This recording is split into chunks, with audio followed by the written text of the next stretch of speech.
Srikanth sir SparkEducon app ద్వారా polity subject చెప్పడం జరుగుతుంది. ఈ యాప్ని డౌన్లోడ్ చేసుకోండి, లైక్ చేయండి, నచ్చితే షేర్ చేయండి. ఆల్ కాంపిటీషన్ ఎగ్జామ్స్కి మీకు ఎంతగానో ఉపయోగపడుతుంది.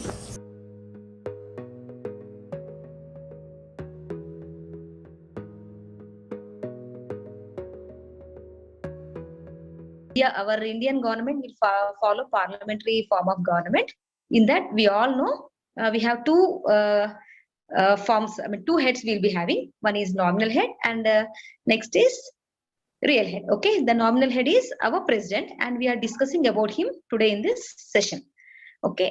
ఎందుకు ప్రెసిడెంట్ కి శాసనాధికారాలు ఉండాలి అంటే why should president should have legislative powers? Because he is a part of parliament, which tells in our constitution by article 79 or 79.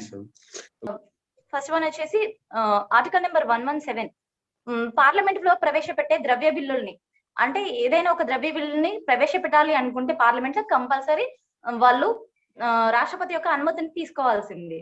అది ఆర్టికల్ నెంబర్ 117. నెక్స్ట్ వచ్చేసి వార్షిక బడ్జెట్. ఆ బడ్జెట్ కూడా ఖచ్చితంగా వాళ్ళు పూర్వానుమతిని తీసుకోవాలి. ఆర్టికల్ నెంబర్ 112 ప్రకారం పూర్వానుమతిని, రాష్ట్రపతి యొక్క పూర్వానుమతిని తీసుకొనే వాళ్ళు బడ్జెట్ ని ప్రవేశపెడతారు.